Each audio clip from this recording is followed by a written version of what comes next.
গত বৃহস্পতিবার ১৯ নম্বর জাতীয় সড়কে দুর্গাপুর থানার ডিভিসি মোড় সংলগ্ন রাস্তার ওপর থেকে দিল্লির এক বাসিন্দা পেশায় রেলের ঠিকাদার তার গাড়ি থেকে ১,০০,০০,০০০ টাকা ছিনতাইয়ের ঘটনা ঘটে। পরে এই ঘটনায় নাম জড়ায় পুলিশের। ওই দিন দুর্গাপুর থানায় দিল্লির ব্যবসায়ীর অভিযোগের ভিত্তিতে দুর্গাপুর থানার পুলিশ তদন্তে নেমে ২ পুলিশকর্মী সহ মোট ৬ জনকে গ্রেপ্তার করে। শনিবার ধৃত ৬ জনকে দুর্গাপুর মহকুমা আদালতে তোলা হয়। সূত্র থেকে আরও জানা যায়, ধৃত অসীম চক্রবর্তী দুর্গাপুর থানার এএসআই পদে কর্মরত, চন্দন চৌধুরী সিআইডি বোম স্কোয়াডের এএসআই পদে কর্মরত এবং মৃত্যুঞ্জয় সরকার বরখাস্ত 8 ব্যাটালিয়নের কর্মী।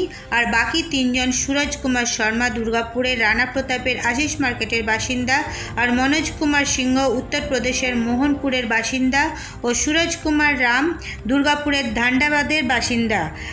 এদিন দুর্গাপুর মহকুমা আদালতে বিচার ধৃত দুর্গাপুর থানার এএসআই ও বম স্কোয়াডের এএসআই সহ 2 জনের 4 দিনের জেল হেফাজতের নির্দেশ দেন এবং ব্যবসায়ী সুভাষ শর্মা ও বরখাস্ত 8 ব্যাটালিয়নের কর্মী মৃত্যুঞ্জয় সরকারকে 5 দিনের পুলিশি হেফাজতের নির্দেশ দেন।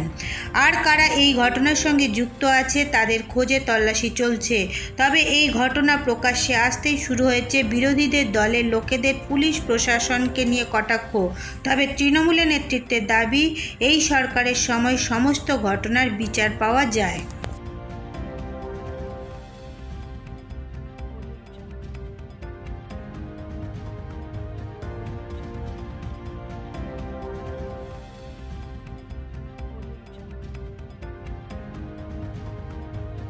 বলার কিছু নেই।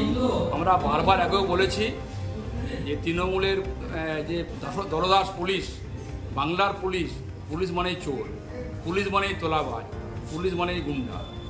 আমরা দেখেছি বাংলার মুখ্যমন্ত্রীকে, রাজীব কুমারকে যখন অ্যারেস্ট করার কথা ছিল, যখন দুর্নীতি জেল যাবেন এখন ঠিক ছিল, তখন মুখ্যমন্ত্রী অবস্থান বিক্ষোভ করেছেন।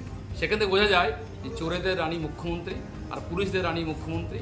এই জন্য বাংলার পুলিশ সম্পূর্ণ চোর, এটাই প্রমাণিত হয়ে গেল। আগে বলতাম, আজ প্রমাণিত হয়ে গেল যে আজকে পুলিশ অ্যারেস্ট হচ্ছে। যারা রক্ষক তারাই ভক্ষক, যারা সমাজ রক্ষা করার কথা তারাই চুরি করছে, তারাই কারবানি তুলছে। আর এই জন্যই বাংলাতে অশান্তি, এই জন্য বাংলায় এই ধরনের ঘটনা ঘটছে। এই জন্য বাংলা পুলিশের লজ্জা।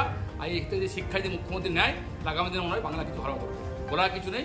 বাংলা আবার বলছি, বাংলা পুলিশ মানে চোর, তোলাবাজ, গুন্ডা।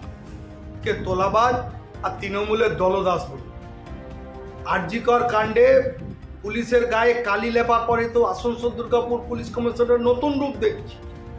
আজকে আসানসোল দুর্গাপুর পুলিশ কমিশনার এ তো রীতিমতো গ্যাংস্টারে পরিণত হয়েছে।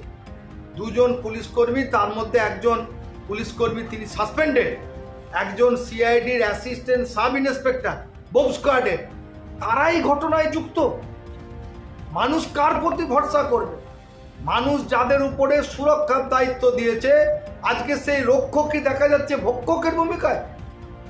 6-7 জন পুলিশ আধিকারিক তারা প্রকাশ্যে কানের রিভলভার ঠেকিয়ে একজন ব্যবসাদারের কাছে 1,00,০০,০০০ টাকা ছিনতাই করেছে।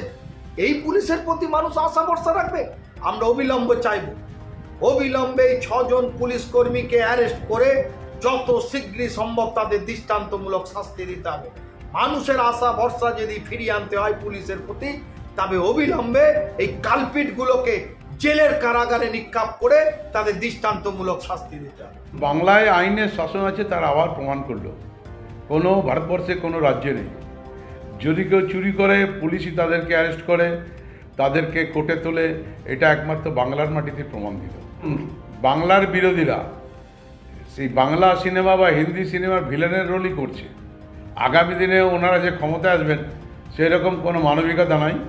মানুষ হৃদয়ের সঙ্গে ওনাদেরকে পছন্দ করছেন না, অপছন্দের কাজগুলো করছেন। দিনকে দিন ওরা পেছোচ্ছে। 26-এর ইলেকশন দেখবেন 2টো সিটও বিজেপি পাবে না, আর নির্মূল তো সিপিএম হয়ে গেছে। অতএব বিরোধীরা আরও নিম্নগামী হচ্ছে। আইনের শাসন, পুলিশ যে ভালো ব্যবস্থা নিয়েছে, সঙ্গে সঙ্গে পুলিশ কমিশনার সঙ্গে ডেপুটি কমিশনার যেভাবে অ্যাকশন নিয়েছে তড়িঘড়ি, সত্যি করে স্যালুট জানানো উচিত। তাদেরকে দেখে অন্য রাজ্যের শিক্ষা নেওয়া উচিত যে বাংলায় আইনের শাসন আছে। বাংলা বারবার প্রমাণ করছে।